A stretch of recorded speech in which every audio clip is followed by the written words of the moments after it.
Good morning, everyone. This is Brian Rush, and I am blessed to be with my tag team partner. Go ahead and say hello. Hey, hello everybody. Joe V Hill here, aka Joe the Recruiter, and we're going to recruit you into the good life this morning. Oh, my goodness. We have quite a topic to discuss. We are on chapter 8 of the Connector Circle Journey Through Everyone Communicates If You Connect by John Maxwell.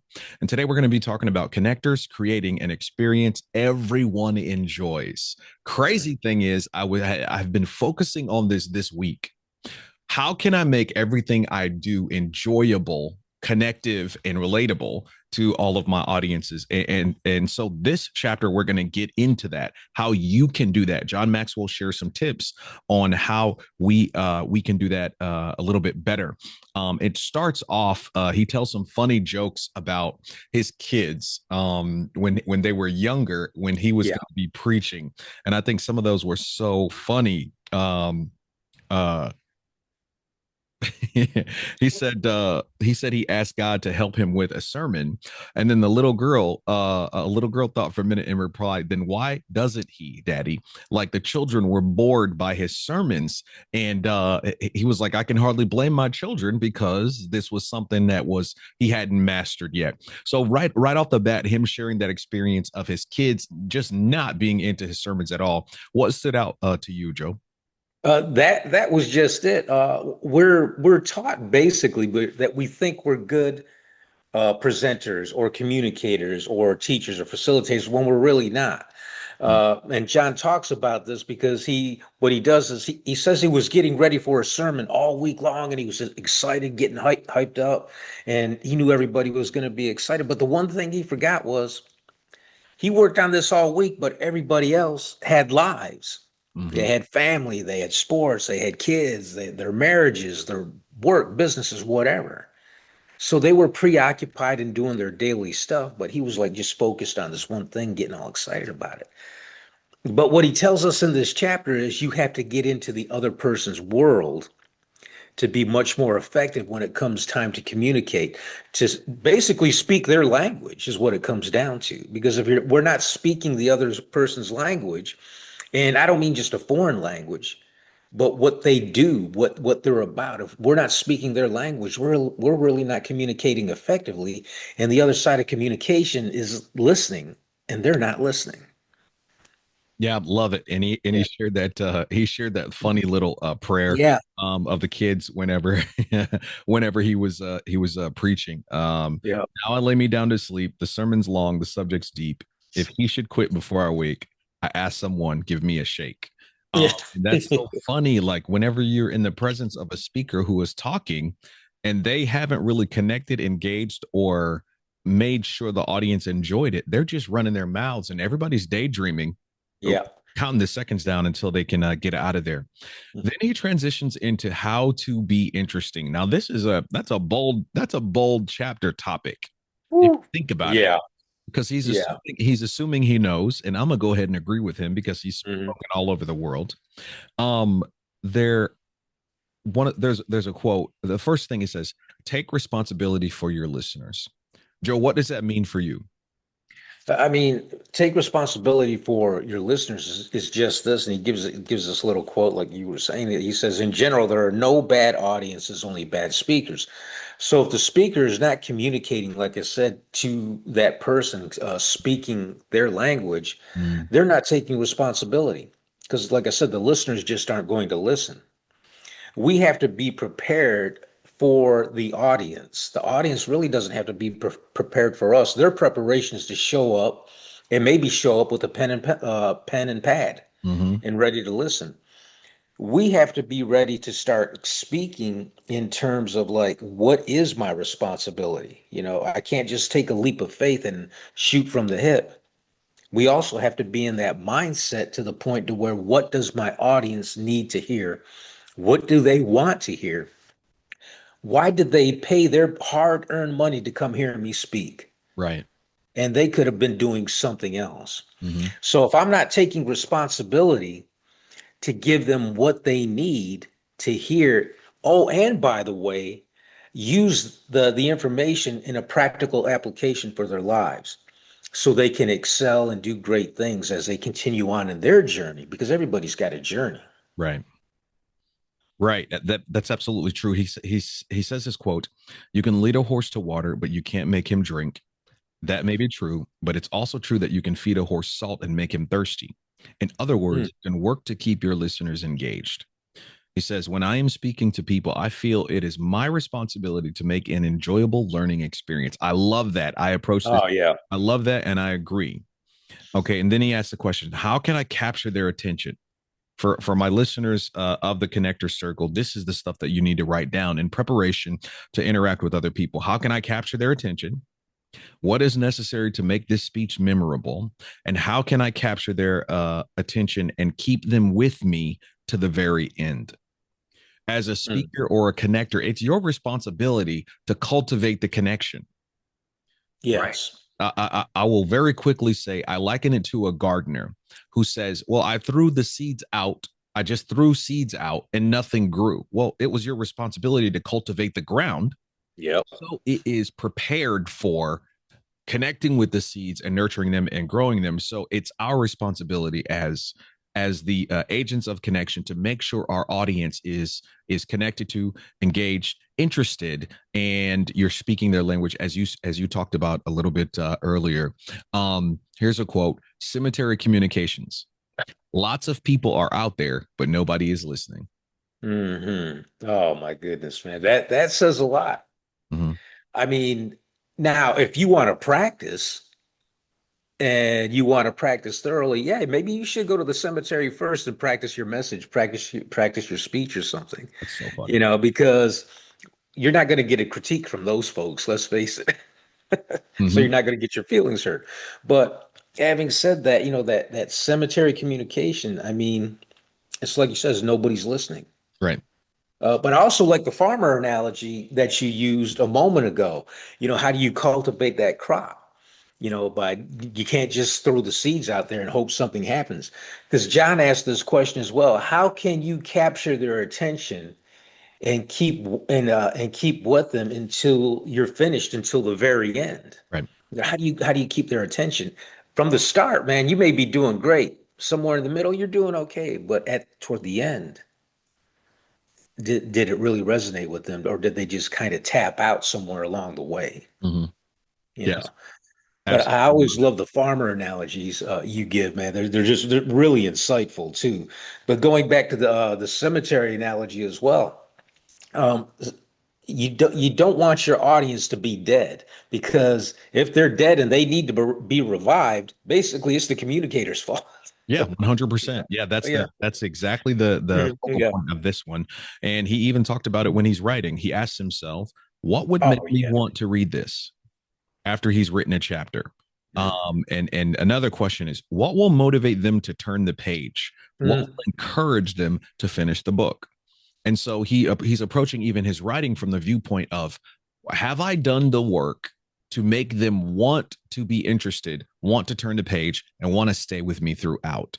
I just respect the fact that he realizes people don't necessarily act on what they need. People Oh, act on what they want. And so a salesperson told me a long time ago, yeah, we're in the insurance business and people do need insurance, but our job is to make them want insurance. ooh, man. And it hit me like a ton of bricks. You might have a great talk or you might have some relevant information, but if you haven't done the work to make people understand it, captivate them, and make them want to receive it, you're kind Mhm. of trying to again to this gardening analogy, you're trying to plant seeds on a cement driveway. You haven't done the work to break the ground up or whatever. So Mhm. the next one is communicate in their world. Joe, what does that mean to you? Oh, well, I mean, it's like I know I jumped ahead, but a moment ago is that we're speaking their language. Yeah. Basically, we're speaking the audience language or the other person's language. But sometimes when we get to the point to where we make it about us, Hmm. and we may not be doing it intentionally. It may just be that's just the way we're coming across. And I'm guilty of that. In fact, I'm guilty of that of what happened when my wife and I were with another couple this weekend. We kind of engaged in the conversation. We invited them to come have dinner with us, but there was to a point to where I was kind of making the conversation that night about me. Mm. And I would say at least 60%, maybe 65% of the conversation went that way. And then I realized afterwards, after the fact, too late, hindsight being 2020, that it should have been turned around and given them a bigger percentage of their time, making it about them. Although we had these things in common, what we were talking about, but I was kind of like elaborating more on my experiences, so to speak, when I should have been asking them about theirs, their intentions, what they wanted to do in life. And that was kind of the intent as well. But it didn't go that way. And I was like, man, I almost feel like I should call them and apologize. I don't know if you've ever been in that Yeah. situation Yeah. to where it's like, and they may come up and they may say, what are you talking about? No apology necessary. We enjoyed the evening. And they may say that, because the conversation wasn't disrespectful is my point. Hmm. But going back to this, communicate in their world, what John is basically saying is that too often we make it about us and we can't do it. And I like what he says in his book, page 178, that last that paragraph. Hmm. To connect with others in their world, you can't just live in your own world. You have to link what you want to say to what others' needs are. And you mentioned that. People don't remember what we think is important. They remember what they think is important. Woo. That's why when we're communicating, it's like going to the doctor, right? The doctor has to communicate to you what your blood result work was, what your symptoms were, and you just can't say, "I feel this, I feel that, I feel." And yes, those things are important. What you're telling the doctor and the nurse. However, you got to let the doctor speak. So when you walk out that door and you're picking up your prescription, and the pharmacist is telling you, "Take this according to what it says on the bottle, and not the way you want to." Yeah, for sure. I love the story But that he tells. yeah, Sorry, go ahead. Go ahead. yeah, but basically is what he was saying is that that we have to communicate in their world, you know, whether we're in the same culture or not. Let's say we are in the same culture, but we still have our, like you said, our own desires and wants, but we still have to communicate effectively in their world. Right. And I think that's important. And he shares his story about a wife and a husband, and Mhm, the wife is exhausted. The baby needs his diaper changed. And this was way back in the day whenever they had cloth diapers. The husband mhm. turns to the wife and says, I have no idea how to change a diaper. But she knew that he was really into baseball. So she explained the diaper changing procedure in terms of a baseball diamond. Yes. So what she did was that's a master communicator. I'm going Mhm. to communicate to him in the terms that he can understand. I'm going to communicate him in the language of his world so the communication can rest and sit and be received. And so that's all he's saying is communicate in their world, speak their Yep. language, use their terminology. Don't come up there and be talking engineerese when you're talking Yes. to a bunch of salespeople or communications people. You're not speaking their language, therefore you cannot get into their world. If Mhm. I can't understand you, how can you reach me and connect with me and inspire me and then compel me to do the thing that I need to do? So yeah, I like the fact that the wife, she spoke to her husband in baseball terms, taught him Oh, how to change a diaper so he can get the thing done. home run. Yeah, yeah, exactly. Home run. Home run. Finishing that little segment, he shared a quote: "Talk at me and you'll talk alone. Talk to Hmm. me and I'll listen. Talk about me and I'll listen for hours." Oh, Whenever we are speaking in terms that are relevant to I think our audience, whenever we're speaking their language, whenever we're talking and it feels like we're reading their mail, okay, this guy gets me, or Joe understands me and my what I'm going through. That's when we have them. That's when we have their attention. They yeah. locked in. So yeah, speak in their terms. The third section is capture people's attention from the start. Mm. What points of emphasis from this section would you like to share, brother? Well, there's that quote right there from Myrna Moravsky. Mm-hmm. She says, "People have remote controls in their heads today. If you can't catch their interest, they just click you off." I mean, how many times have I zoned out or just tapped out mentally Right. right in front of a person when they were speaking to me, and I'm like, I have no interest in this subject whatsoever. You know, not only is the topic about them, they're not even asked. They ask me, "Hey, how was your day going? How are you doing today?" "Oh, it's fine." And then they get into their everything they're doing, Mm-hmm. everything they've done, how great things are going. Mm-hmm. And then 5 minutes later, the conversation's over and they go about their way. Right. Right. So I mean, I'm just and it's to the point to where I'm listening for a cue for me to say, "Hey, you know what? Oh man, dude, I gotta go." Right. Yeah, have you been in that situation Oh, to one. where it's you just want to like you don't want to be rude, although they may not even notice that they're being rude by just continually talking about themselves. But she's right. Myrna's right. We do have that internal remote control to where, where we're having these other thoughts and mental images going through our head, like, oh my God, I got to go pick up some milk. I got to gas up the vehicle. I got to pick up the dry cleaning. I'm just waiting for one cue to where this guy just pauses for a second where I can interject. So I'm You going know, to share something with you, Joe. go ahead. Yeah. I had a coworker for about 10 years, Mhm. and he would always dump whatever verbally he wanted to dump on you Mm. and express no interest in whether or not you wanted to hear it, how your life is going, if it's Yeah. relevant to you. So what we used to call them was word tornadoes. Word tornadoes. And we were like, we would tell each other, I'm sorry, I was caught up in another, I'm not going to say his name, word tornado. Mhm. And whenever you're in someone else's word tornado, you're just looking for an exit ramp. Just let him breathe. Just let him inhale for 2 seconds, so I can say, well, I gotta go. Yeah. Just let him inhale for 2 seconds. So this is what John Maxwell says. But I'm going to pause because I may have cut you off midpoint there. You were talking, kind of finishing up your point about Myrna Moravsky's point there. If you don't capture their attention, they're gonna do their mental remote and click you off. Exactly. And it's kind of like whether it's just engaging in one-on-one conversation, that type of communication, or if we're communicating to an audience or a group or giving a presentation, Mm-hmm. if the subject isn't interesting, and let's face it, especially when we have to give a briefing, not every briefing is going to be interesting. It might be important. Right. So we really need to pay attention, but eventually we're going to grab that mental remote control and click the off button or click the guide and go through the channels to see what else is on. Yeah. But I like this because John goes on to say a bunch of all these things.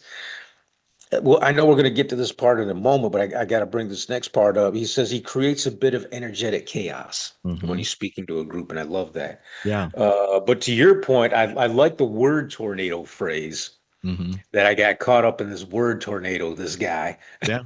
And I was just waiting for a moment to get off on this next exit. Yeah. I love that. I love that. And what interests people is what's relevant to them. Hmm. My name, my story, my family, my job, my goals, my concerns. That interests me. So if your Hmm. talk is pulling that out of me, well, you're going to have my attention because that's what's Yes. important to me. So let's quickly go over this and then I'm going to ask you what stands out. So he says, here are some things that I do. Start with a comment about the situation or setting.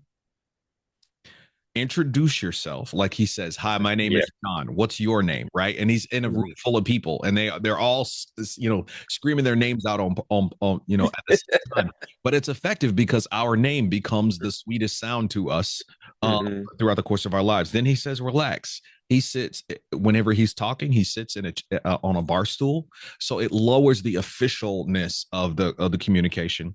Then he's Yeah. begin with humor, obviously, if you can, lighten the load. I think humor turns over the soil of the heart. Oh man, I Laughter, love that. yeah, laughter is good medicine. And whenever we're doing gardening, we turn the soil over every now and then to get to those rich Mhm. nutrients that are underneath the soil. Right. I believe humor is that shovel that turns over the soil of the heart and it opens people up to you almost immediately. Then he says create a sense of anticipation in that section. After that, he's going to talk about activating your audience, but this tells me your talk right off from jump or your interaction, it needs to be like a good movie trailer. Mm. Okay. Joe, Now you're talking my language. yeah, I 100% judge a movie off of the trailer. Hmm. If your movie trailer does not capture my interest or attention, Why would I need to come see the movie? Because in the movie trailer, it was your responsibility to do the work to make sure Yes. you presented your best foot forward to get me interested. If your movie trailer falls flat, well, I'm assuming that's the best clips from the movie. And if I ain't Hmm. interested, again, like Morovsky said, I'm turning you off and I'm switching that off. So what do I you think of love that? it. I think it's great, and especially when you're talking about the movie trailer, because now you're talking my language. I see them advertised all the time. I'm going to use this quick example. So they got a new movie coming out called The Running Man. I'm not sure if you're familiar with the old one. Oh yeah, with Uh, Arnold Schwarzenegger. I saw it a million times when I was a yeah, kid. Let's go. but the book was so much better. Mm. And it was written by Stephen King under his other pen name, Richard Bachman.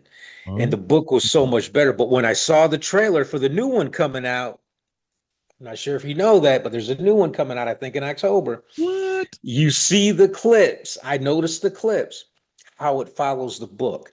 That grabbed my attention. Mm. The different actors who are playing different parts that actually follow along in the book. But that caught my attention because I remember that reading that book in the late 80s, early 90s. That's how far I go back.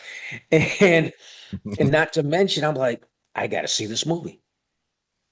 I may even read the book again. I'm not sure, but I know that I got to see this movie because, And like you said, it's the movie maker's responsibility to make sure that this gets my attention. mhm. If not, I may catch it later on in life in the DVD bin for $5 at Walmart 10 years from now. Yeah, and what they simply did was connect with something that is important to you, that is familiar Mhm. to you, and Yes. captured your attention in the past. Hmm. They know if an audience member read the book, it Yeah. captured them. So let's do with this movie. Let's try to recreate that capturing with the Mhm. movie. The Harry Potter movie series did that. They just pulled from the book and they did a good job of sticking with the book. Running Yeah. Man, they captured your attention because they emphasized what was familiar to you and what Hmm. was important to the readers. So yeah, Yes. we can. I mean, I figured that's my responsibility as well. Yeah. Right. And you're absolutely right. You're 100% right. As communicators, we owe it to our audience or to the person that is listening to us. I'm not even going to say that we're speaking to, that's listening to us, Mhm. to get their attention and make it about them. Yeah, 100%. Yeah. Make it about them. The best way we've done public speaking. I've done public speaking training for quite some time, and I'm excited to have another trainer who is experienced and has a heart for helping people on our team. Um, One of the things we always says was the rule of a great communicator must communicate to the audience as if they are sitting in the audience, and Oh, and yes. what the audience Yes. thinks is important to them. If you speak to that, every talk will be successful. But if you say, I'm just, let me show you how smart I am, don't nobody care about how smart you are. Mhm. They care No. about what they care about. And if you're wise, you'll learn what Yeah. you care about and make that important. And Hmm. make that important in your talk. Then John goes to section 4 of how to be interesting. He says, activate your audience. I love this. The Oh, first two, let's see how many are there because I want to trade here. Um, mhm. I'll go to let's trade. So the Okay. first he says ask questions. Ask questions. How important is it when you are in front of someone whether it be an audience of 500 or an audience of one? How important is it to ask questions, brother? The question is, or the questions are door openers. Mm, Okay, they open the door to of the person's heart and mind, and once you can do that, uh, not necessarily getting into their dirty laundry. I'm not saying that, but getting into their mind of what it is they desire. What goals, what growth plan do they need to set to go from there? How are we speaking their language? Once we start asking questions to make it about that individual or that audience or just a group of people that you're having coffee with. Once you ask that question, you can facilitate that question, reword it, whatever, for the rest of the group. Mm, And then they're all collaborating. Like if you're doing a mastermind, for instance, mm. everybody's taking that question, rephrasing it toward them mentally, and you're asking it again in a different context. And then we're just collaborating with one another. They're feeding off of one another. And like, I didn't get that. That may help me, what he or she just said. Yes. And again, that question is opening the door to the hearts and minds of the individuals. Love it. Absolutely love Questions. Yeah. I it. Yeah. mean, we've, as communicators, we have to start off with questions, I think. You There know, is nothing worse than a one-way conversation. oh man, tell me about it. There's nothing worse than a one-way conversation. The people Mhm. that you are blessed to be in front of, they got thoughts, they got opinions, they have Yes. life experience. And Mhm. so it would be foolish of you to think, I am now the smartest person in the room. Therefore, let me pour out, let me pour Yeah. out. How about you say, wait a second, there's probably other genius in the room and it's untapped. So Yeah. as a speaker, I want to tap into the genius of the room. I'm going to emphasize, bring out, and highlight the genius in the room. All I'm going to do is facilitate Oh that. my So God. asking Yeah. those important questions, I think it gets people to reveal their genius, Oh and my it gosh. makes Yep. you look good because you have the ability to bring that out. Mm. I I think. love it. I Okay. love that. The next So, one. I'm sorry. Go ahead, sir. no, okay. Yeah, I was just going to move on to get people moving. Yes. Yes, sir. So he opens up with, when I speak to an audience, it's often for an entire morning or afternoon. Sometimes after people have been sitting for a long time, I ask them to stand and stretch. Every 30 minutes or so, most people need some type of physical action. Movement gives everyone a quick break from the routine. Mm. Okay. Have you been sitting in all day sessions where you just been sitting there begging for a break mentally? Yeah. And as a speaker, have you ever tried this? Have you ever did this type of exercise or audience engagement to say, "Hey, I know you've been sitting there for a while. Let's try something." Have Mm. you, whether virtual or in person, what was what's your take or experience on that? I really enjoy this because people are physical creatures. Mhm. The physical is connected to the mental. Whenever you're talking to someone, you're asking them for their mental energy. Mm. You're asking them for their mental energy and focus. Do you know how hard it is to focus nowadays? Oh yeah. And so if you give them some opportunities to do something physical, you're dispersing that unused energy, but Hmm. you're also giving them the ability to focus, for another 15 minutes, another 20 Hmm. minutes, another 30 minutes. So I employ the high five. That's physical. Uh, I employ get up, stand up, maybe move around a little bit. I right. make people learn by doing and learn by moving Hmm. in whatever sessions I'm doing, because I can't sit still for more than 20 minutes, Joe. Ah, yes. I can't sit Yeah. still. And if the mind and the physical body are connected, we need to acknowledge that their physical body has needs. And if we incorporate that into our sessions or whatever, it's going to be a whole person. It's going to be a whole person benefit, and not just talking to their mind, which is only one part of Yeah. who that person is. Oh, I love it. I love it. But yeah, we make them get up, we make them move around, we make them talk to partners, we make them high five, like we make Yeah. them write. Writing is a form of physical movement as well.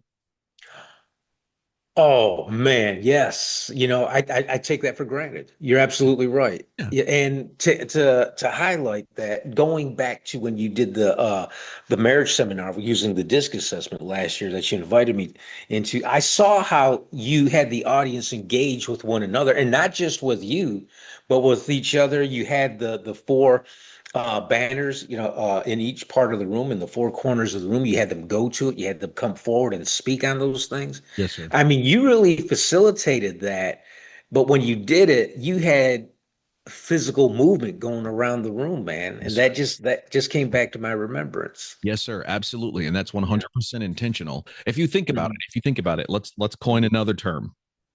Whole body learning. Hmm. Let's just if whole body learning. So whenever I'm coming, I'm not just talking to your ears. I'm talking to your whole body. So if I can get your whole body to interact Yeah. with the message that I'm trying to get you to accept, I have a higher rate of acceptance and Yeah. application if I employed your whole body. So let's employ movement. Let's employ writing. Let's employ Wow. talking. Let's employ raising your hand, moving from point A to point B, high-fiving your partner whenever you're done. If I can Mhm. employ whole body learning, I've got more of a chance to get it in there. Some people learn through their hands. Yes. Some Yeah. people learn through their feet. Mhm. So get them moving. So I hope that answered your question and added value to. Yeah. Oh man, big time. Big time. The next one, ask people to interact. I love this, Joe. Give me some gold. Uh, Ask people to interact. oh man, the same thing. I mean, it's like John says. I love what he does. I know this was covered in another point, but he says to the person, "Hey, say to the guy next to you, you're going to learn something great today." And then you're going to learn something great today. Okay, now you say to the other guy, "It's about time. It's about time." So they're doing this. They're repeating something. He's starting it off with humor, but he's getting the to the point to where here's the anticipation. Now I'm on the edge of my seat. Mm, He broke it up with a little bit of humor, but then he says he's got some quotes in here that pertain to certain speeches. I've heard him speak not just on YouTube, but I had the opportunity to hear him speak about 2 years ago in Orlando at the IMC, and he uses some of these quotes. And obviously uses them in his books. First one, Patrick Henry, "Give me liberty or give me death." mhm. Abraham Lincoln, "A government of the people, by the people, and for the people." And then he goes on, Martin Luther King Jr., "I have a dream." But when he's saying this, he's saying it in the context, and like when we go through our Army leadership training or ABIC, Army Basic Instructor course, we have the inflection time, we have deflection, we use our hands, we step back, we step forward. So when we give a quote, we're trying to make it stick in terms of that particular speech or learning session, what have you, that it sticks with that audience member. Mm, And it's like, wow, he said that quote and I've heard it a million times, but now it just hit me. Now it resonates because he used it in this context to where now that particular quote, you know, from Winston Churchill, "Never, never, never give up." Now that hits me. right. Why didn't it do it before when I read it in my history book in eighth grade? Uh, uh, I Wow. I absolutely love it. Ask Mhm. people to interact. This is why I like facilitation more than Mhm. public speaking. Yes. Facilitation is more interaction. It commands interaction if you're facilitating well. Public Mhm. speaking is more of a one-way conversation where I'm doing the talking and they're doing the receiving, not as Right. preferred. I want to interact with my audience. I want to know what they're thinking. I want to know their Mhm. questions. I want to get them to move and I want them to be immersed in the message and not Yes. have it hit their ears or Mhm. their eyes. Right. And so the next section, say it so it sticks. Just like what you were saying, some of those Mhm. amazing quotes. Right. You notice a common theme is it's simple. Yes. These are Yes. people who are these are people who are accomplished. They are elite. They are legends of communication. They have reached the highest mark in their respective fields, but the communication that people remember, it's Hmm. simple. Simple. So if you cannot simply say the point that you're trying to relay to your audience, do more work. Do more work. Pare it Do down. more work. Do more work to pare it down to make it Yeah. simpler. Make it Hmm. bite size. I always say, like when our kids were younger, we had to cut the food up to make it edible to them at their development stage. Yes. Yeah. I have the same responsibility as a connected communicator. I have to make whatever message I'm trying to relay, Hmm. quote unquote, bite sized and edible to my audience. So Yeah. you've got these unbelievable communicators of world history, and their messages are bite sized Hmm. and edible. Is what kind of sticks out is and we always share this, being men of faith, right? Yes, sir. So I think it's in First Corinthians. I can't remember where. Maybe it's not. But Paul says, "I've given you milk. I've had to feed you with milk. I cannot feed you with solid food yet. We got to get to that point." and it wasn't insulting. Yeah. He just knew who he was speaking to. He knew who his audience was and he knew what they needed at that point. So when you said all that and used that analogy, that just came to me. I Yeah. remembered reading that. I was like, wow, this hits. Yeah. This hits. Yeah, even though we are professionals, if you Hmm. step back and looked at whatever your messaging is or your briefing or your presentation is from the side and ask yourself, would a fifth grader be able to understand what I'm trying to say? Oh, I love it. Simplicity works for me, man. But I Dude, can't tell you how many times in the past where I wanted to sound impressive. So same. where I wanted to look up words and use this word out of the source instead of this one because this one really sounds really academic and impressive and everything. And then after a while, I just realized that's too much work. That's unnecessary, like you're saying, and I can just keep it simple, Right. for myself and for the audience. I love it. Right. The next point, link what you say with what people need. And Mm, I think that is so appropriate. He even talks about Martin Luther King's I have a dream line was yeah. relevant because people were in a civil rights fight and they needed inspiration of what it could be. Oh, yeah. We need inspiration for what it could be. And so Mhm. you put yourself in the seat of the audience. What is important to them? What are they going through right now? What do they need right now? Right now. Yeah, absolutely. So really Oh, man. quickly, I get asked to do graduation speeches, and I always put myself in the seat of the graduate. Mm, What are they thinking right now? What are they terrified of right now? You yeah. know, what have they gone through right now, and what did they have to overcome to be in this seat with the cap and gown on? Now, let me speak to that. What do they Yes. need right now? What are your thoughts on that section? I love that, especially when you say you're putting yourself in the seat. You've taken yourself out of the driver's seat. Yeah. You're now sitting in the passenger seat, and you're letting that person from the whether it's the high school commencement speech or what have you, and you're letting them do the driving. And all Mm-hmm. you're doing is making recommendations along the highway of life, saying you either go here or get off on this next ramp. Mm. Slow down because you got some oncoming traffic Right. headed your way, and you got to be careful and pay attention. Mm-hmm. Or now you can accelerate to get to your next destination. Mm-hmm. Love it. So I love the way you're saying that because you're putting yourself in their position. What do they need to hear? Yeah. That I mean, but You know, if you think about it, but it's super simple. yeah. And it's what and I mean, how many key points do you cover in your speech? Maybe three or four or something like that. Not a lot.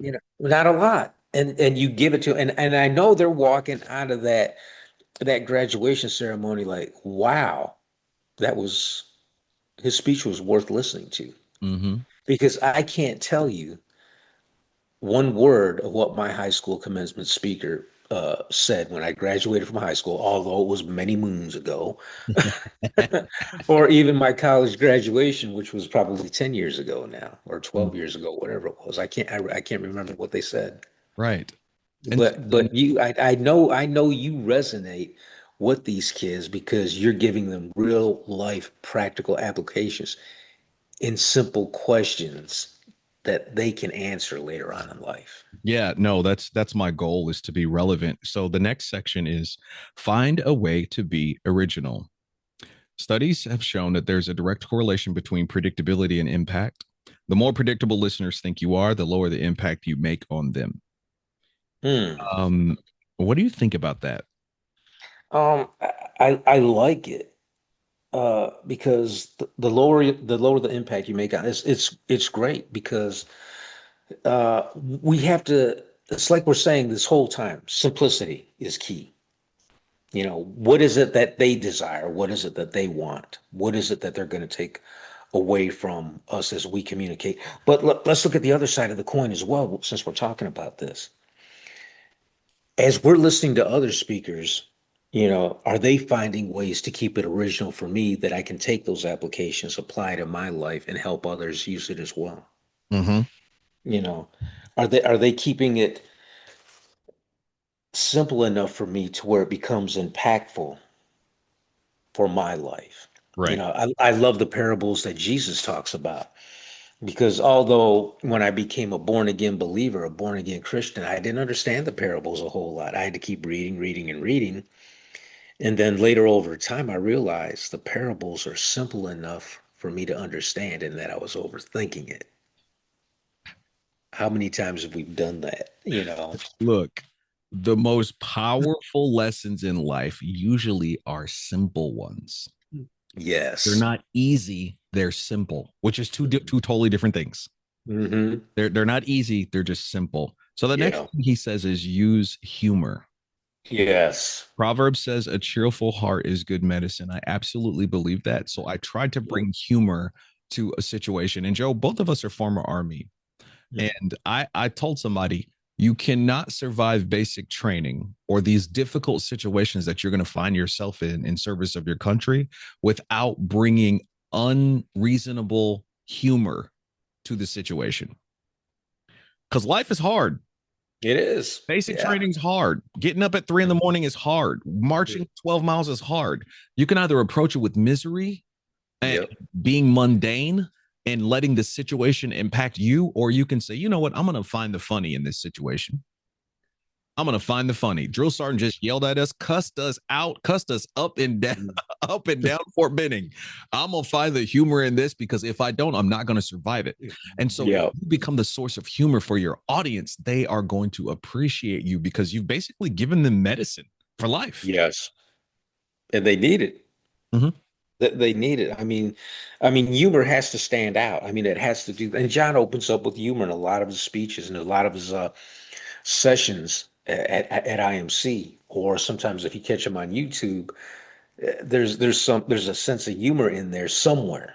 Maybe not at the beginning, but he puts it in there. And you're right. You have to find the funny in this situation, no matter what it is. Yeah. I mean, my mother, God bless her, man. She died of she was diagnosed with breast cancer, but she died from lupus. Mm, But I remember all those times when we spoke on the phone or what have you, there was always just that glimmer or that sense of humor in there from time to time. And sometimes she just made jokes about the disease she had, right, and I was like, oh, but you couldn't help but laugh, right, right. because of the way she presented it and that her timing with it was impeccable. Man, It was impeccable. Yeah. I think the situation it beat her body, but it couldn't beat her spirit. Exactly. Yeah. Kept a cheerful, joyful spirit Yes. beyond that. And so, if you are the source of bringing that cheer and Hmm. letting people laugh, creating a moment where they can laugh. I mean, people have huge responsibilities. They're parenting. They're professionals. They might be Yeah. in a career change. They might be struggling. But if you can allow them, if you can create the environment where they can laugh, you've done them a great service, man, a great service. So I told Charisma, I said, baby, I'm accidentally funny.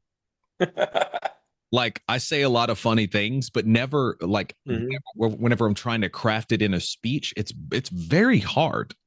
Yeah. So what I'm doing now is I'm watching. There's a channel called Dry Bar Comedy where it's all like you can't say anything vulgar, you can't cuss. But Right. these comedians come through and they're hilarious. So I'm trying to unpack why are they funny? What are Hmm. they doing? And how can I infuse that more in my life? Because I tend to be overly analytical. So it's like nerdy. Um, but I want to be I want to approach life with more humor and levity. Use a shocking statement or statistic. And so what he said, I'll never forget what Nancy Beach said in a message regarding poverty. Quote, 6 million children under the age of 5 die every year as a result of starvation. 1 in 7 people in the world go to bed hungry every day. The three richest people in the world have more wealth collectively than the combined gross national product of the world's 48 poorest countries. So what she's doing in that statistic is grabbing your attention and slapping you in the face with that statistic Yeah. and it is capturing that the audience. What are your thoughts on that, Joe? Statistics are great. Shocking statements are even better, but when you combine the two, they're even much more awesome. Great point. However, I don't use them as much as I probably should because there's some things that even when I do mastermind facilitation, I'll use quotes from people and everything, but or scripture, but when it comes to statistics, I'm not the guy that uses it a lot. Same. And I probably should because I think sometimes we can even find humor in some of the shocking statistics, for example. But I know we got to be careful how we play that. Hmm. Uh, but at the same time, when we use statistics, and especially the one that she uses, I think it's great. And sometimes, like John says, you don't find those numbers surprisingly. He says, I did. And that's why they stayed with me. But when we use statistics, there's going to be somebody or a group of folks in the audience that hits them Hmm. because they're the analytical thinkers, they're the mathematicians. Those are the folks that need the statistics Hmm. more so than the humor.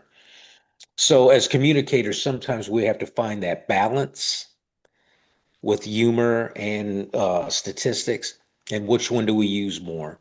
Which one do we not use at all? Which do we use them both, and how and where in our speech? Yeah, Seinfeld did this brilliantly. I think it was Seinfeld. He said, a certain percentage of the population said their greatest fear is public speaking, Hmm. but a smaller percentage of the population said their greatest fear is dying.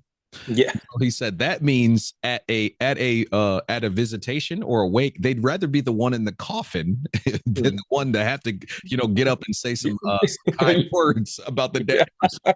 And so Yeah. what he did was he wrapped humor into a statistic and he pulled it off brilliantly. It's a slice of life. And then he also related it to something that is common to most people. Most people are terrified of public speaking. So that made perfect sense. This next section, say things in an interesting way. Mm. Well, when we do this, I mean, and for me, it takes preparation. Oh, yeah. To say something in an interesting way, not something interesting, but it has to be said with preparation for me. I have to do it. He gives a few examples in here. Compare these phrases. A person must sacrifice to get to the top, or you have to give up to go up. Love it.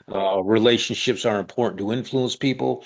People won't go along with you if they have to get along with you. Yeah. Love it. So when we say these things from a point of being interesting, not boring, however, we just have to be cognizant a little bit. Like, how are we going to say this? Mm. For me, for example, I'm learning to use consequence questions in some of the things that I'm doing, especially when I'm facilitating. If I'm a facilitator with a group, and I'll pose a consequence question or two, and then tell a quick short story, and then give an example out of that chapter, and I'll pass it along the room. If you use consequence questions, I think they're great, but make sure they're relevant and interesting to what you're saying to your audience. Mm. Oh, I absolutely love it. Yes, and amen. I absolutely love that. Um, uh, we talked about connecting with people. We talked about conflict de-escalation and all this other stuff, and I put it in a phrase. Sometimes you have to lose the argument to win the person, Hmm. and we teach that with our de-escalation class. Yep. And we also teach that with our DISC class, which I call connection codes. And that's just a simplified way of saying something heavy and big and consequential. Sometimes you have to lose the argument or lose the interaction to win the Yeah. person. And so I'm trying to follow that, say things in an interesting way where it's sticky, but also meets with impact. The next section is learn to pause.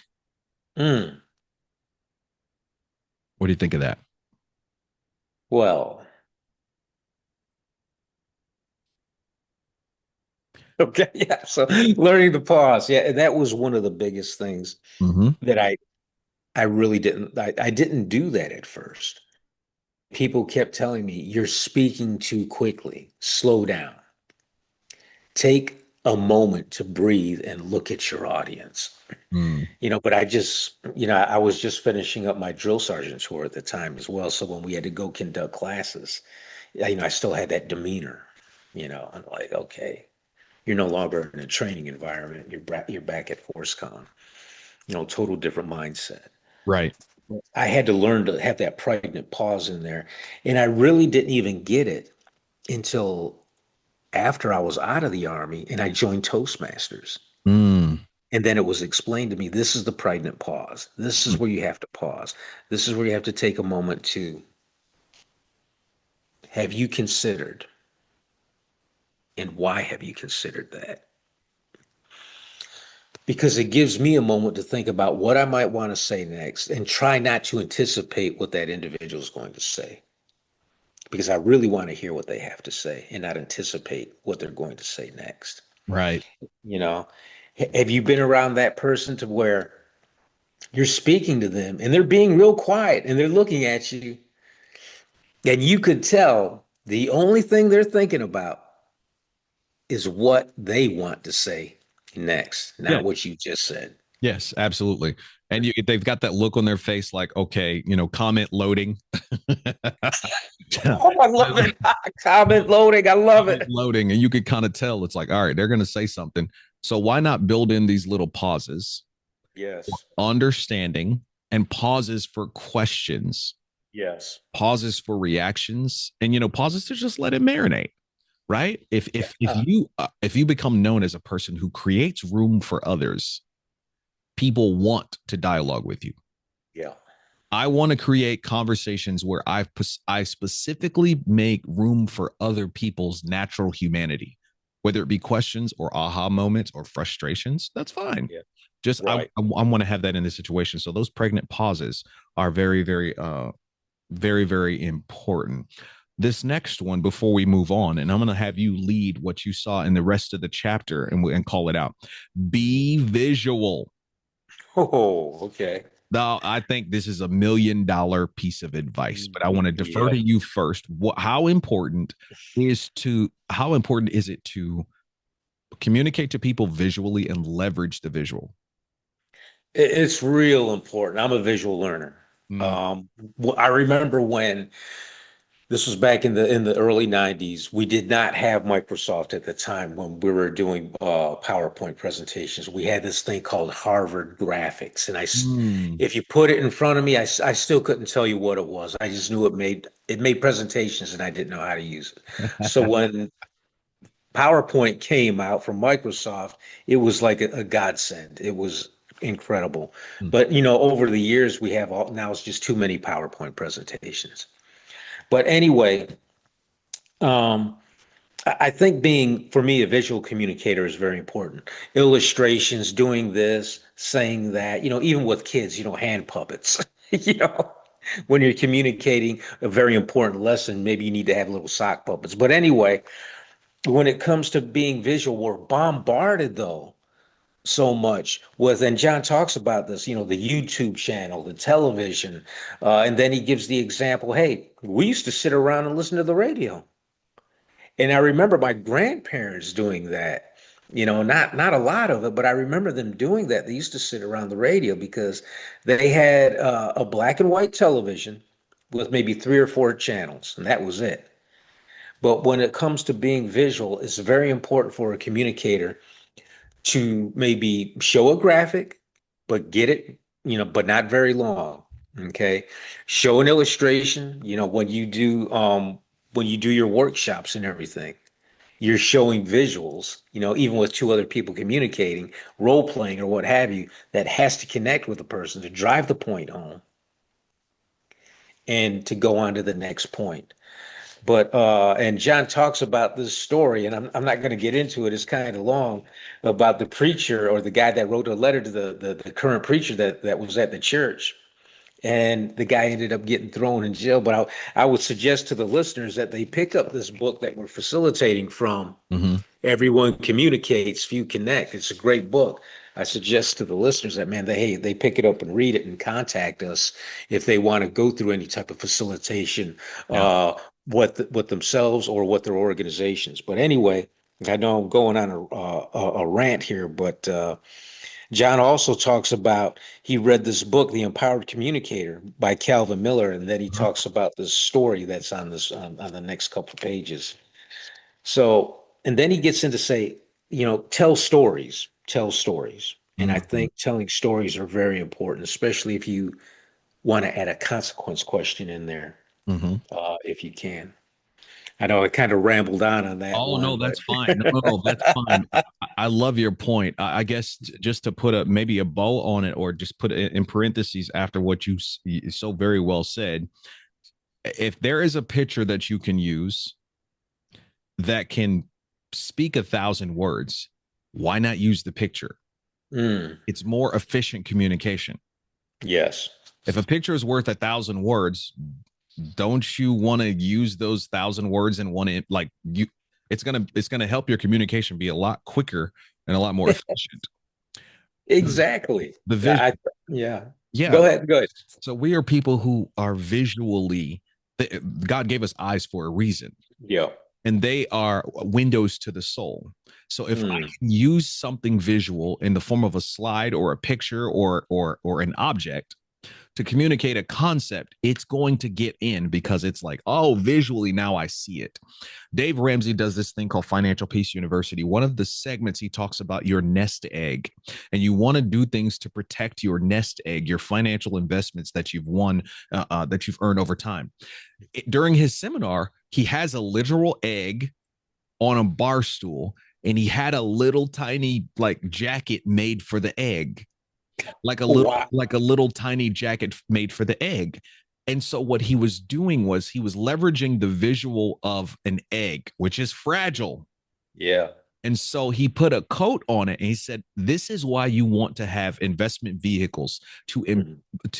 protect your nest egg, Yeah. because you don't want something to come along and damage or destroy it." And I said, I love it. that is the mark of a master teacher right there. Mhm. He is taking something as boring, dry, and complex as financial planning and summing it and using an egg to properly talk about why you need to protect your investments. I said Yes. that's what I want to do with my communications. If it is not simple enough that people can get a visual picture in their mind, again, like I said earlier, I haven't done enough work. Hmm. I haven't done enough work. Exactly. Yeah. Yeah, Joe, I'll tell I you love one thing, and then I'll tell you one thing, and then I'm gonna let you take us on a journey on what remains in the chapter that stood out, and I'll try my best to keep up with you. Sight and Sound Theater in Branson, Missouri. I have read the story of Moses and how the people of Israel it. got liberated from the tyranny and slavery of Egypt. Right. Right. The, Oh, the yeah. word Exodus means to leave. Right. And I knew that there was a point after a while, God sent the death angel through, and anyone who had the blood of the lamb sacrificed on their doorposts, the death angel would pass over. I read it a Right. million times. I went to Sight and Sound Theater, and and it's a production of the Moses story. Whenever I saw that part in the production, it resonated with me on a level that had never been hit before. Yeah. The fact that I saw it and how they produced it, the blood of the lamb on the doorpost was glowing red, and Woo. the death angel passed by. It hit me so deeply.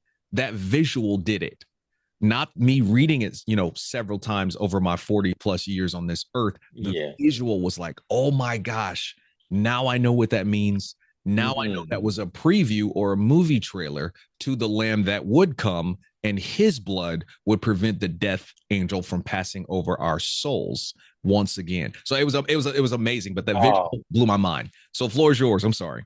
Well, no, that goes into the next point because one of the things, as John tells us, words can also stimulate the imagination of Mm-hmm. your listeners. Now, you had a visual, and I'm sure the actors were probably speaking about this as they were performing, and you were listening. But man, that must have that really stimulated something in you. It As was many times as you read it, now all of a sudden, boom, it was you hear, unbelievable.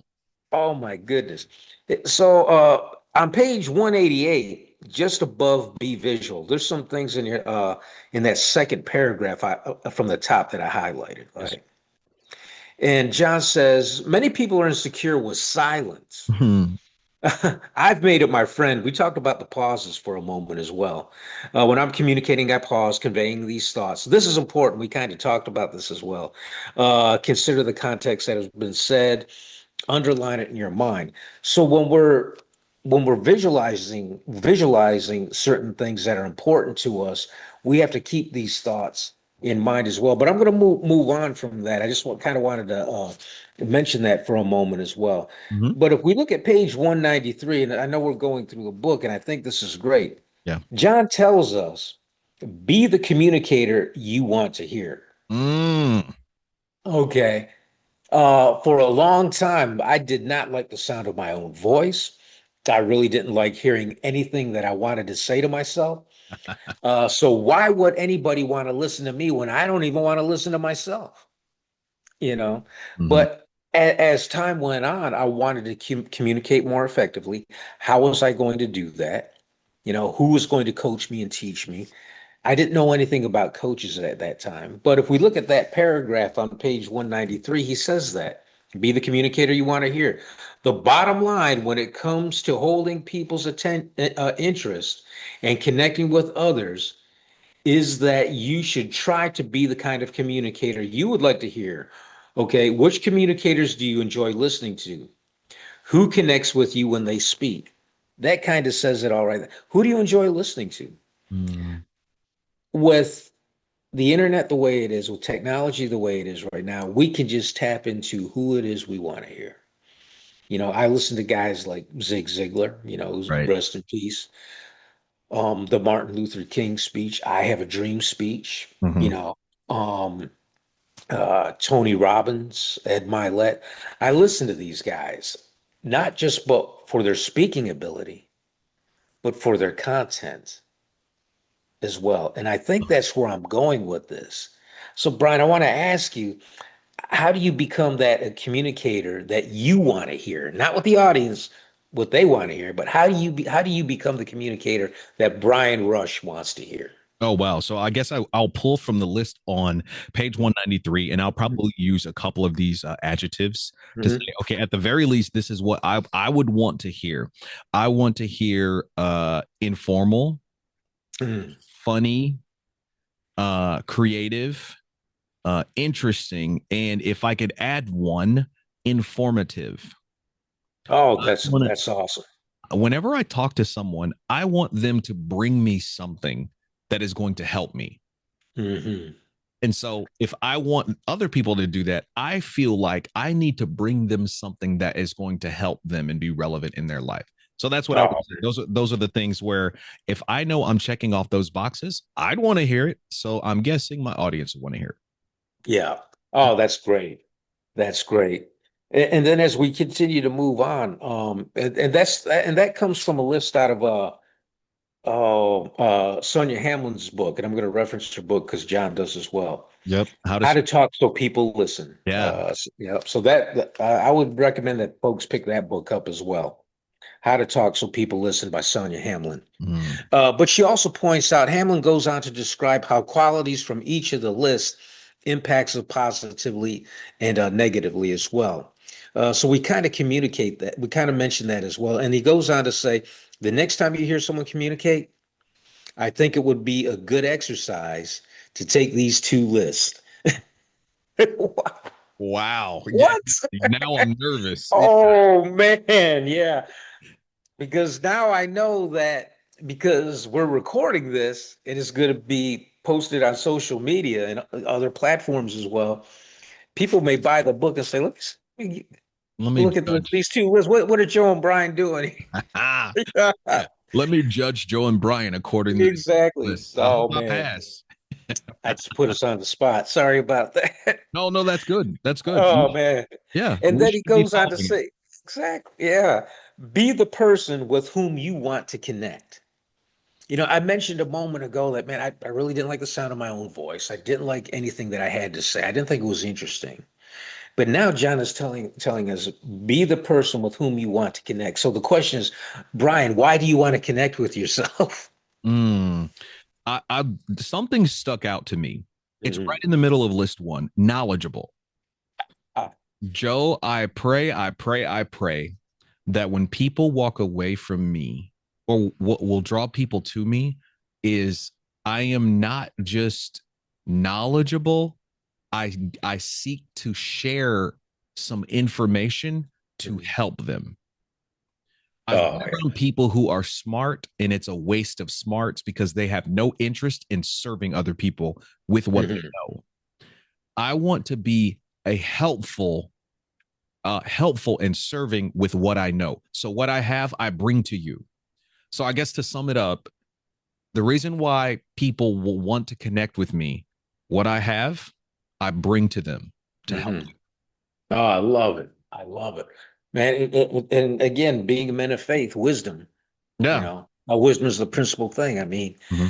you know, get it and get everything with all understanding. Get the wisdom with all understanding as well. Get that, and I love it the way you pulled that out because it's so important that we're knowledgeable in our fields. Because Mm-hmm. if not, who wants to listen to us? I wouldn't want to listen to me No. if I wasn't knowledgeable. If you want to talk about brain surgery, I'm not the guy you want to contact with. I'm not the guy you want to connect with. I'm Right. just What letting I you gotta do know, too. okay? Mm-hmm. All right. So, I mean, he tells us that, be the person with whom you want to connect.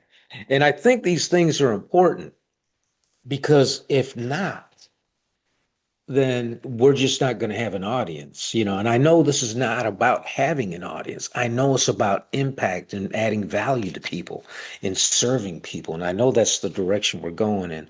But let's check out page 196. Mm-hmm. And under that, connecting with people at all levels. And I like the connecting practice. Connectors create an experience that everyone enjoys. We kind of mentioned that a few uh, moments ago, and then several key points. But elaborate on that for us just a little bit more. Yeah. Make it your responsibility to make sure that people in your audience are getting something out of it, something Hmm. beneficial, something Mm, something heartening, something encouraging, something yeah, informing. Don't get up there and just be yakety yakking and try to sound smart just because you got paid or because they asked you to come talk. you're Ask right. yourself, what can I give them that will add to their life's journey? What can I Oh, give them that can add to their life's journey? If I'm on my journey and I feel like you've helped me with humor or information or wisdom or guidance or whatever, I'm going to say Joe V. Hill helped me. I really enjoyed that talk. oh, wow, man, that And is so awesome. that's really how I would sum that up. Create an experience everyone enjoys. Approach the Hmm. situation like, listen, I am here to give them something, and I won't fail at that mission. Well, I love it. I love it. And then he uses the key concept: work to create the right experience for your communication setting. Mm-hmm. That kind of speaks to me in multiple ways. That communication setting. I mean, what part? Elaborate on that. The communication setting. I know you're going to work hard on work hard to create that right experience for your communication say. But the communication setting phrase is what I'm after at this point. Yeah, I think what he breaks down at the end of every chapter, he talks about connecting one on one, Hmm. connecting in a group, and connecting with an audience. All right. So create the communication experience with respect to, okay, what is my environment? What's the size of the group? I often ask the person coordinating the event, what's happened recently with the group? Yeah. What's going on? Has there been a recent win? Has there been Uh, a recent tragedy? Has there been a oh. recent breakthrough? What's going on with the group so I can be aware of the communication environment that I'm walking into, so I Yeah. can speak to that. So yeah, big audience in a group or one on one, just be totally aware of all of the factors of the environment that you're walking into. Oh man, that's great. I like that. And the other thing is like since we're towards the end of the chapter, I'm going to use these next 4 to 6 bullet points. Love it. Okay.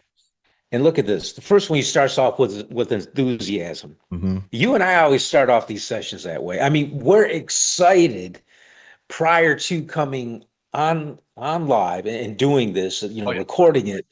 And we're excited while we're doing it as well, but we're not like um lack of a better expression, we're not a couple of morons out here doing this stuff, right? But we're excited that we're able to um, get in front of an audience and say, look, hey, these are some skill sets that we've acquired over time that we've had to work hard to get good at, and we'd like to share them with you. But the enthusiasm, and he says that storytellers obviously enjoy what they're doing, expressing themselves with joy in vitality. How important is that? If you're not interested in your topic or passionate about it, why should I Yeah. be? Oh, So I love that. if you are trying to deliver a message and you seem disinterested, well, heck, I'm gonna be disinterested too.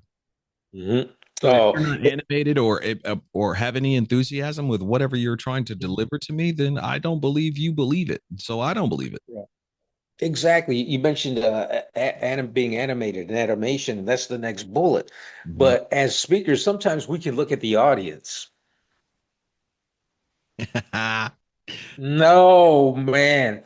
So he says presentations are marked by lively facial expressions and gestures. Now, me personally, I'm an animated person. I'll speak with my hands. Might smile. I might give a look of surprise or, interest or something. But when it comes to animation, I'm not talking about cartoons or anything, but when it comes to animation, again, it's very important. I know that in American Sign Language, facial expressions are very important when it comes to signing. Mm, And I never knew that until I read it or somebody had pointed it out to me. And I always wondered when I would watch people sign that, they would smile, they would have this look like, I was like, wow. And now I understand that the facial expressions are important. But when you're looking at your audience, Brian, do you see like I got that person? What I just said resonated with them. And do you remember those key points? yeah, earlier in the chapter, he talked about that learners lean, where they're interested and they're kind of leaning forward. They're like, hold on, what? Mhm. Like you have their rapt attention, as people would say. Yeah, Yeah. exactly what you're Mhm. modeling right now. That Mhm. learners lean, or they're taking notes, or they're just nodding, like I'm hitting points, and they're really resonating with me. Right. Now, there is a disclaimer. Sometimes people are very internal with how they are reacting to life. Hmm. They could be Yes. very analytical. It could be hitting them properly and sitting right. They're thinking about it. They're really contemplating it, right? So these Right. might be my steadies or my compliance if we're talking about the disc scale. So what I stopped doing was reading people's faces and determining if I'm succeeding or failing. Wow. So I stopped doing that because some people, so for example, if I'm not purposely smiling, I look mean. Like, look at my Mhm. face right now, right? This is my contemplation face. This is my, oh my gosh, I just heard a point and it's like a paradigm shift in my head. Man, I'm Yeah. thinking about that. I'm turning it over. Mhm. It is changing my worldview or whatever. To other people, they could be like, oh man, I'm failing, I'm bombing. Look at that guy. He looks ticked off. Yeah. So Wow. so there is a portion of this that I definitely agree with, but don't make your judgment of yourself 100% based off of how other people look. All right, let's continue with Uh, the list. I'm going to drop down to spontaneity. All those stories are memorized. Storytellers respond freely to listeners. Mm, Now, to me, what I'm getting out of that could be like a one-on-one small group type thing. That spontaneity goes out, and then the listeners, now we start to collaborate a little bit more. We start to open up. We've opened up our door, so to speak, of our desires and everything that maybe we can get some help with, right, right. so that it may have sparked that interest. Um, how many times have you had to be like just, or can you remember a time to where it's like, man, the speech for this small group or what I'm getting ready to facilitate, it ain't gonna work. And then spontaneity had to kick in. Have you ever had an experience like that? Yes, I I've had moments where I was in a session and it was going as planned, Mhm. Okay. but then someone asks a question that's $1 million question.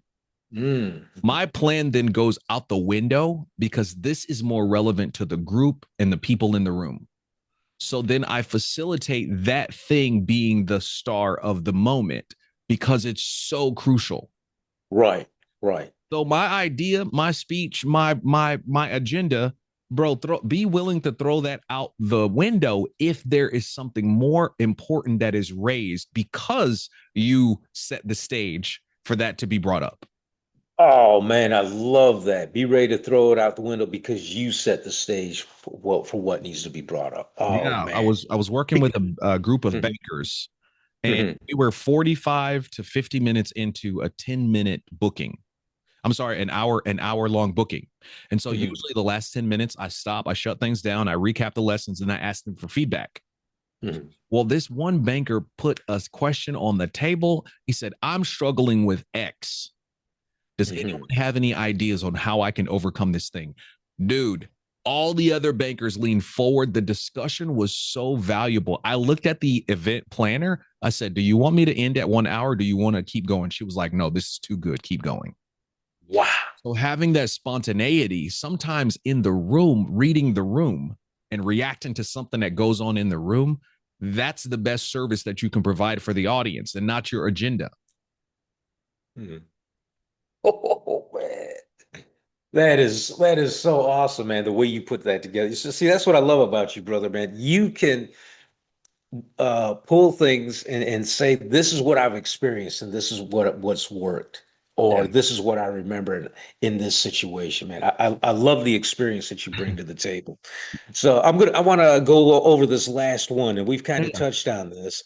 On page what is that, 198? I don't have my Yes, sir. glasses on Yep. again. 198. So humor, okay? Now you said earlier when you told your wife, I am accidentally funny. That you can't prepare to be funny in your speeches, Right. I guess is what you were saying, but you're accidentally funny. Go over that one more time for me, man, because It's I love harder the way for you me to say it. try to it's harder for me to try to be scripted funny. Yeah. But I look at life, I respond to life with humor and Mhm. curiosity. And so many times I'm saying things that are very, very funny. I'm saying things that are very funny, but I overthink the process whenever I'm trying to put together a talk. It Yeah. it loses the humor, the essence, or whatever. I'm gonna compliment John on something. I think it was a couple chapters ago. He got hired. It was like a leadership retreat, and they had been playing golf all day, Mhm. and everybody was dog tired and hot and whatever. And he still knew he had to get up and give this talk. So Yeah. he combined two of these points on this. He combined spontaneity with humor. He got up. He said, "Everything hinges on leadership. Everybody's tired. Let's go home." Oh, That's it. And you yep. think about Yep. I that remember. Yeah. funny, that's adjusting to the situation, that's being open to spontaneity, and that's Yeah. adding a little levity. Everybody laughed and was like, okay, this guy gets it. Thank God he didn't want to talk for another 45 minutes. Yeah. And so for me, that's what I want to always have is my humor to Mhm. whenever I'm in front of that audience, I want to bring that humor because again, like even what you posted, humor turns over the soil of the heart. Mm. Yeah. And I think we need that a little bit more and more, especially in the times that we're living in right now. Oh, for sure. Uh, People just want to laugh. They want to have a good laugh, and not at the expense of somebody else. That's not what I'm saying. But if they want to have that, just like we want to be genuine and authentic, they want to have that genuine and authenticity when it comes to humor, and just being able to laugh for a few minutes to get them through their day, or to maybe even help them sleep better at night. Yes. And that's why when we're always talking about providing impact, trying to add value to the listeners, to people we meet on the street one on one, or if I introduce somebody, hey man, you need to talk to Brian Rush. Brian Rush has got this awesome thing going on called Disc. He's a master at it. He facilitates his discs. Sessions, one-on-one coaching and group sessions. Mm. We do mastermind together in these things. Brian Rush is the guy you need to connect with. And I'm going to say that again for our audience. Brian Rush is the guy you need to connect with on a lot of these things. I've connected with Brian probably it's been a little bit more than a year, going on 2 years now, maybe. Yeah. And the journey with you, even though it started kind of slow, which was great because I think I needed that, but man, we're taking off, brother. Oh, for And sure. I'm enjoying the journey right now. And I'll be honest with you, I hope there's no destination. Love I it. just want to continue on the journey with you, man. You've poured into me so much. on these calls, on these masterminds, the book facilitation. And dude, I can't thank you enough. You got a wonderful wife. She's awesome. And the way you guys do marriage retreats and everything and marriage seminars with this, if people aren't doing that, they need to. You need to get in contact with Brian Rush right now, okay, because we got some other things that are coming up. We're going to highlight some things that are coming up in the near future. Oh yeah. We're going to want you to connect with us with Connectors Circle, and we're going to help your organizations out, you individually, marriages, and so on. Brian, I know I said a lot in that, but man, you just make this thing awesome. Look, I am at the level that I am at and the competency that I'm at because I am what I like to call a diamond thief. I steal from Jovi Hill and I add it to my game. I steal from Charisma Rush. I steal from John Maxwell. I steal from other people who I think are bringing amazing things to the table. And then many times I'm just relaying what I've stolen in the past. So I call myself a diamond thief. I did some training with Harvard to steal what they're doing that works. I've studied some great sports teams or organizations. So all I'm doing is relaying the diamonds that I've stolen. But I do thank you for the compliment. I really do thank you for the compliment. And I received that compliment. I believe you bring incredible value. And every time we get on here, I'm always asking myself the same thing based on this chapter. How can I make the experience enjoyable for Joe? And how can we make the experience enjoyable for our listeners? That's our Oh, that's purpose. I awesome. mean, Yep. if you think about it, the reason why we're doing this and we're not getting paid for this, the reason why we're doing this is we love creating experiences that other Mhm. people enjoy That's right. and they benefit from, whether it be Connector Circle or Couples Connect or Disc or whatever people allow us to yap about. Um, we have a heart that is, we have hearts that are inclined to benefiting people. So anything that I know, it's by the grace of God. And it is Amen. by the fact that I have stolen diamonds from other people and distribute them well. So whatever you do, people who are listening to this video, do the work to put yourself in the seat of the audience and ask yourself, what would make this experience enjoyable? What would make it challenging? What would make it funny? What would make it interesting? What would make it spontaneous? And how can I help them on their hero's journey? Mm. I think that's where we're going to put a bow on this episode of the Connector Circle. I am Brian Rush. He is. I'm Joe Vigil, aka Joe the Recruiter, and we're going to recruit you into the good life. Oh, I'm telling you. And the book that we are doing our mastermind off of is John C. Maxwell's Everyone Communicates. If you connect, as Joe just held up a second ago, that is all we have for this time, my friends. I'm going to end this like we end everything else. Until next time, connect, inspire, and win.